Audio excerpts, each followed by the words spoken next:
What's up guys, welcome back to another video. This is a reaction to the Pepsi contest that killed 5 people. I've never heard of this case before. I don't really know what could happen to cause, for Pepsi to cause 5 deaths.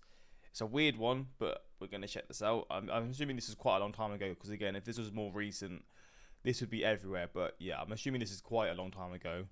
Could be wrong, but yeah, I don't know what to expect from this. Was it from the drinks? Were they getting people to drink as much Pepsi as possible or stuff like that? I don't know, but we're going to check this out and see what really happened here, because I mean, just this title alone seems pretty wild, because I just can't really understand what would have happened. And I assume the lawsuits would have been crazy. I mean, just again, basing it off the title, maybe it's a little bit misleading, but basing it off the title, if they're running competitions and causing people to die or whatever they're doing, I'm expecting them to have to pay the families lots. But yeah, let's check this out. Links also in the description to my Patreon, where you can see reactions to videos that I can't post to YouTube, movies, TV series, all that good stuff. Links are there for those interested. But let's see what Pepsi got up to and how this all happened. In 1992, Pepsi ran a contest in the Philippines that ended up killing 5 people. The contest was called Number Fever, and the idea was simple. Every evening, the news would reveal a winning number. And if you had a Pepsi bottle cap with that number, you won 1,000,000 pesos. Now, 1,000,000 pesos in 1992 was life-changing for the average Filipino. So this contest became very popular. Will you be the next millionaire? Families would stockpile. I'm just thinking, how would this lead to people dying? I was thinking they were making people do stuff. I mean, obviously they're saying basically, you buy these, you're gonna have the number, you're gonna have your life changed. But what's the correlation here to causing people to pass away? Pepsi bottle caps in their homes. Many people would root through dumpsters trying to find winning caps. According to Pepsi, half of the country's population was actively participating in the contest. Jeez. And it was because of this popularity that Pepsi decided to extend Number Fever for an additional 5 weeks. And this is where things went terribly wrong. You see, throughout the contest, Pepsi was in complete control of how many winners there were. They relied on a computer program to seed 2 winning caps into bottling plants. 2 winning caps meant that there could only be 2 winners, and Pepsi would stay within their budget. But something went wrong after they extended the contest. The computer program glitched, causing some numbers to be mixed up. And on May 25th, 1992, at 6 p.m., the Channel 2 Evening News called the winning number 349. And while there were only supposed to be 2 winners, hundreds of thousands of Filipinos began to celebrate. Oh my days. I mean, Jesus.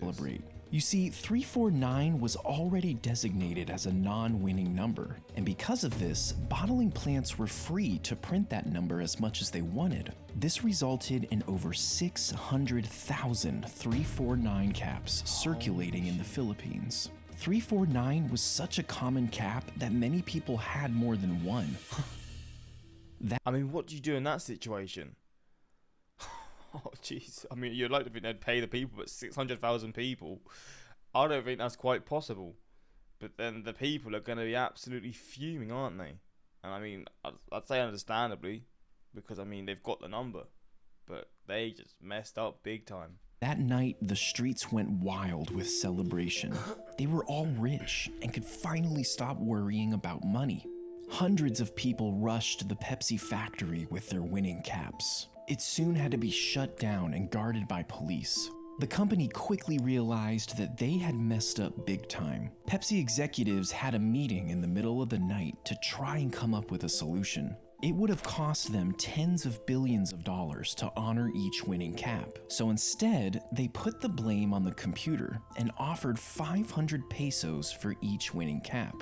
Now, 500 pesos was only around $18. This was 0.05% of the original prize. And while some took them up on this offer, most refused and became even more angry. They didn't care about some computer error. Pepsi was a multi-billion-dollar corporation. In their eyes, they had to honor the full prize amount. But Pepsi didn't budge, and violent protests and riots broke out. ultimately leaving 5 people dead and dozens in. Riots from Pepsi in the Philippines. That is not a sentence I was expecting to hear. Flipping hell, man. This is insane. I mean, them offering to pay $18 to everyone, if you've got 600,000 people, that's still going to be a few million, like a few millions, maybe like 5-10 million. I mean, I'm not doing the maths in my head right now. I could be a bit off of that, but 5 or 10 million, I'd say, dollars, which is still a lot, but obviously they're a massive company. But you're thinking how much they'd have to pay if they had to pay everyone. That would be ridiculous. I mean, I'm definitely not backing the corporation here, man. They should be the ones fixing it for the people, not the people. And obviously, this is a country that is pretty poor at the time. People thinking they're going to get that money, they're going to be angry, right? I mean, look, $18 is probably very good for them, especially, again, in these times. But that's not the life-changing money that they're expecting to get, is it? But it's a mess up, goddamn. Injured. 349 winners stormed the Pepsi factories, throwing Molotov cocktails into the windows and bombing Pepsi trucks that drove by. Holy shit. Over the next year, the angry mob took a more organized approach to fight Pepsi. What, for an entire year they were doing it? Jesus. Coalition 349 was a group of winners that took legal action against the company. They elected a local preacher named Del Fierro as their leader. He rounded up over 800 349 winners in an attempt to sue Pepsi for over $400 million. Now, the chaos continued well into 1993, at which point a new twist in the story started circulating.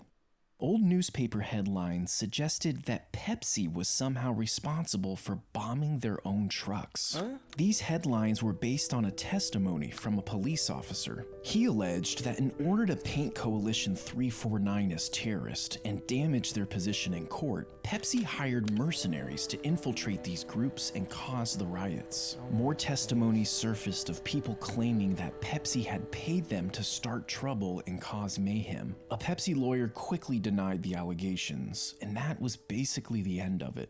In 1993, the court finally put an arrest warrant out for 9 Pepsi executives. This was a huge win for Coalition 349, but unfortunately, it was one of their only.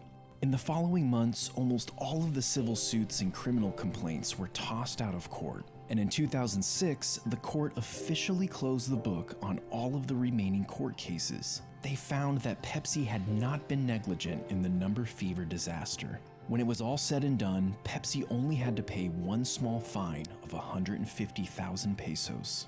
Many Filipinos who experienced number fever are still traumatized to this day. Even mentioning the word Pepsi around certain groups is frowned upon. Pepsi was recently asked for their response to the number fever disaster, and they came out with this statement. These events took place almost 30 years ago, and none of the executives familiar with this program are at PepsiCo anymore. We deeply regret any pain and suffering our mistake caused the people of the Philippines. That's a wild one. I was not expecting it to take this turn. Jesus, man. As a Filipino myself, this was something I never expected to learn about my country. So what, is Pepsi still drunk in the Philippines, or is it just sort of a forbidden drink there? And now it's just strictly Coca-Cola or their own brand of colas, maybe, I guess. But wild. This was a wild one. You know, the part of this that probably isn't considered much, 2 people who did have the rare winning caps never got their money since 349 was drawn instead of the indented winning number. What an odd twist of fate.